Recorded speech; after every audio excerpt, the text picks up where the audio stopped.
just like this, for 3 hours, right? Crazy. So over the weekend, I was speaking to instructors of cosmetology, and I was delivering some things with them, showing them how they can do things just a little differently.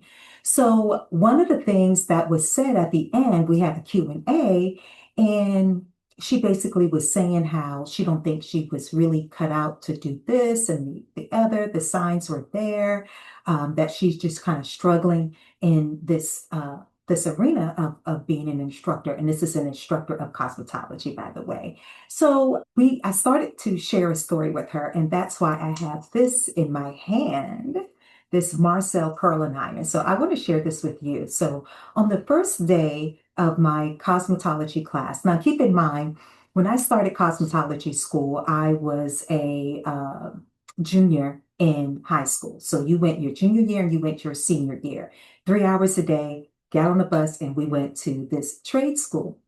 So this is my first day at the school, right? We sat down.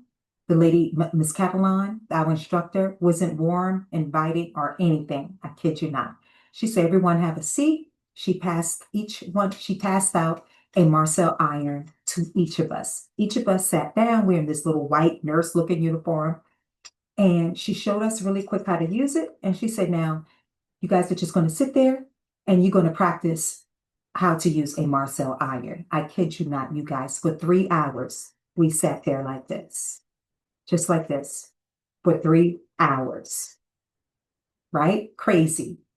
You guys, she fussed at some people. She even got a little loud with some people. I'm not going to say yelling, but maybe yelling. And when I looked around the room, some of those girls were crying. They were so disappointed.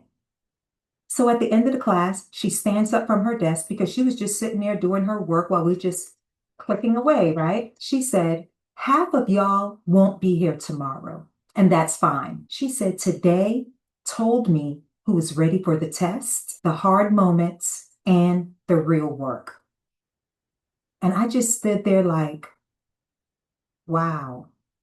Now, the next day, I kid you not, half of the class was not there. Half of the class was not there. So I say that to say this. You're not going to always get that warm welcome you thought that you deserve when you're starting something great. This industry or any business will test your patience, your ego, and your endurance before it rewards you. Okay? Sometimes you have to go through things.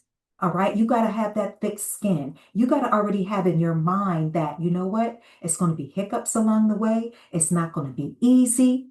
You got to prepare yourself for those hard times because trust me, it is going to come. And better yet, the yelling, making you just sit there doing this and that it didn't really bother me, because the way I grew up, I wasn't privileged. We were being yelled at all the time. It was a hard life. And so that little bit that she was serving me, little did I know, I was ready for that. That yelling didn't really mean anything. Sitting here like this all day, but look at this. It made me into the stylist that I became and what I'm doing now. And I said, listen, if your students aren't receiving you, you're having a hard time with the paperwork or whatever it is, just know that some things aren't going to come easy, but you have to put in the work for the reward. You have to put in the work for the reward. So I just want to share that story with you all. Hopefully this will resonate with you. I can laugh about it now, but it was something serious back then. But it led me to believe that this lady was actually right. Half the class did not show up the next day. They didn't like her. They didn't like the fact that we were sitting there just clicking. They thought they was just going to walk into the school and get their mannequin and their kits and start doing hair and having fun. No, that lady set the stage right then and there. She had a mission and it worked.